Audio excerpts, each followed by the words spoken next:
Shalom, I'm Rabbi Gail Schuster-Buskila, and today I'd like to talk about the 8th Torah portion for the book of Exodus, Tetzaveh.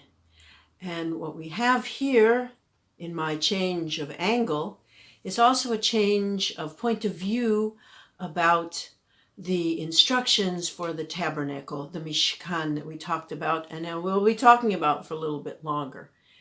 Today we're going to talk about the human aspect, the artisans, the craftspeople that created this, or were supposed to have created this place of worship in the desert for the children of Israel. When I thought of today's portion, I thought of the people that did things that even I have on the walls. For example, my mother's needlepoint. I'm not a needlepoint artist, but she really was. And then I even thought about that little giraffe on my nightstand, which was made somewhere in Africa. Obviously, the clock radio and the box for my glasses are there too, and they aren't all made by people with artistic talent, by artisans, or with abilities in different art, but they are reminding us of the human factor.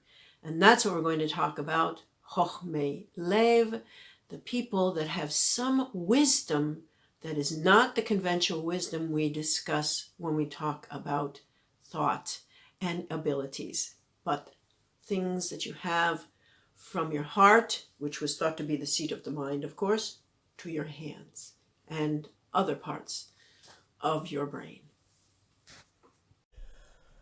Tetzaveh, and here we are at the Safari.org website that has the entire Torah portion as well as the entire Bible in Hebrew, and then next to it the English. Here we see the beginning, which is at the end of chapter 27 of Exodus. I'm not going to talk about it. I want to talk about a little bit about some of the artifacts and clothing that are needed in the service of the temple. As you can see here, verse 4 has a little teeny list. I'll tell you, this list goes on, and it's very specific. By the way, if you're interested in looking at commentary, what you do is you click on the verse, and then the commentary lists come out to the right, and you can even find some in English. I particularly like to go to Rashi. I'll show you Rashi in a minute. But first we'll look at the few things that are listed here. And it says, these are the vestments they are to make. We'll talk about who's going to make them in a minute. A breastplate, an ephod, a robe, a fringed tunic, a headdress, and a sash. They will make those sacral vestments for your brother Aaron and his sons for priestly service to me. Okay? If we go over to Rashi, we see here that he will explain, because he's a commentator and he's trying to make sense of all these garments. I'm not going to go into pictures, because the same as the tabernacle has a variety of pictures of what artists have rendered. I'm not going to look at any of those. You're more than welcome to look at them. I find them to be more fantastic ideas than anything that would be very specific. Here we have the ephod explained, and it's some sort of girdle. We have another ephod, as you see here in Samuel 6, which is what David was wearing, some sort of linen garment. Then we have a shirt, and then we have, of course, the inner garment, and then some sort of domed helmet, okay? And then a girdle that goes over that. And all of these are what they call a bigdei kodesh, or garments, the holy garments.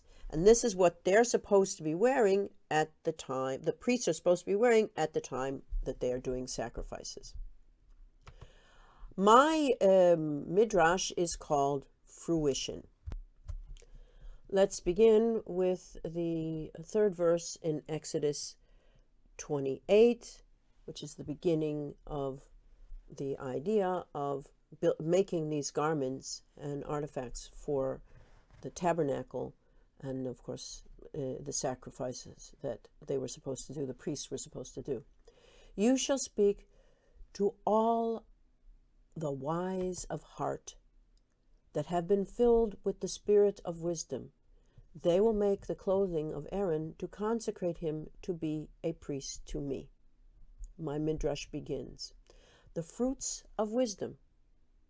Who is wise? Not mind you, heart. They are the ones whose passion matches the skills they have for making things. They are driven to build bridges, craft fine jewelry, and build new pieces of furniture. They design and create systems for detecting light or gravitational waves. Not only do these wise of heart perceive how to accomplish their task, but they also have the determination to complete it. I've chosen a verse from two verses from the book of Proverbs, verses 3 and 4. With wisdom a house will be built, and understanding it is prepared. And with knowledge the rooms will be filled with all precious and pleasant things.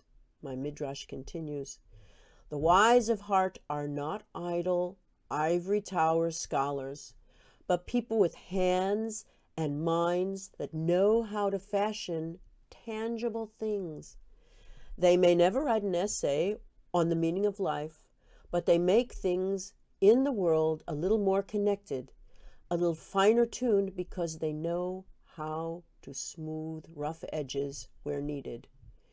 Instinct guides them to work.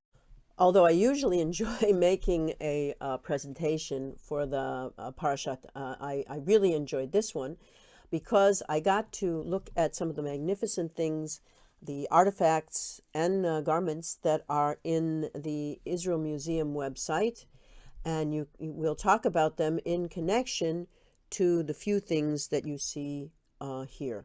You can see here a few things that I want to talk about in a minute, but first I need to discuss this.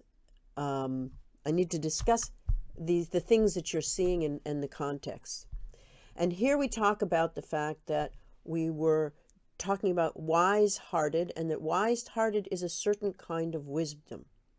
But it is, in Hebrew, it suggests both artisan skill and insight or understanding.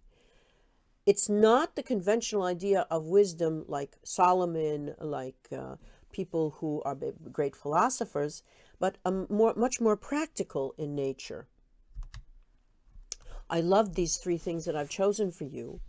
A rabbi's official dress from the early 20th century, the Ottoman chief rabbi, okay, from the Ottoman Empire. This wonderful jug from Yehud, which is a city in the center of the country, from the 18th to 16th century, before the Common Era, and it's called the Thinker, and above him is the spout. And finally, gold jewelry from the late Bronze Age from here in an archaeological dig. And I needed to show all of these things in a sense because we're talking about different things that are being made, and they're not just being made just to do it, but they are all decorated. The great, wonderful gold embroidery on the front of this Ottoman chief rabbi's gown, really, okay? And even though this is just a jug, I love it. I mean, I think it predates Rodin in some ways. And I use the Thinker because these people have to think of how they're supposed to create the things that are listed here and how we've always created the things. And finally, of course, jewelry. I admire anybody who can do jewelry because it is such difficult work and so painstaking work. And here's all sorts of gold jewelry that are in the Israel Museum in Jerusalem. I talk about artisanal wisdom. Understand, mechanical intelligence is not a degraded form of thinking as compared to abstract reasoning. It is, in fact, the source of many of our reasoning skills and creative powers. Our brain developed to its present size because of the complex operations of our hands. In working with resistant materials to create tools, our ancestors developed a pattern of thinking that transcends manual labor itself. This is by Robert Greene from a book called Mastery. I believe, and I emphasize, our brain developed to its present size because of the complex operations of our hands. And I know how hard it is to make these things. I couldn't imagine doing any of these. But I think that it would be extremely interesting to watch these people work, because I know they have a kind of concentration that I would have when I am writing a midrash. Moreover, in Leon Kass's book, Founding God's Nation, he says, just as Aaron and his descendants are appointed as priests to manage the tabernacle, and remember the tabernacle, the English translation is the dwelling or settling that denotes the dwelling or settling of the divine presence of God. Okay? And the sacrificial cult. Now he calls this the domain of Dionysus. So a group of talented artisans are appointed, also by God, to build the beautiful structure and its spectacular furnishings, the domain of Apollo. Leon Kass, connects it to the ideas from the Greek, and we don't always think of of the things that we made in the temple as having aesthetic value, but obviously they did. This time I'm going to end with a verse from the previous parasha that I really think expresses my feeling about all of these artisans, and especially about my late husband, Raphael Buskila. From Exodus 36, verse 36. He, one of the wise-hearted, made there 4 pillars of acacia wood, which he overlaid with gold, and hooks of gold. He cast 4 sockets of silver for them. My husband never made pillars of gold, but he used gold and all sorts of precious metals, including silver, in his work. And I think he was one of the most wise-hearted people that I have ever known. I hope you enjoyed my introduction to Parashat Tetzaveh and the beautiful things that people have made that have enriched our lives. And whether or not anyone ever built the tabernacle, it seems to me that those are the people that need to take credit. The people whose minds and hands and heads led them to create amazing things. Shabbat Shalom, Shabbat Tetzaveh.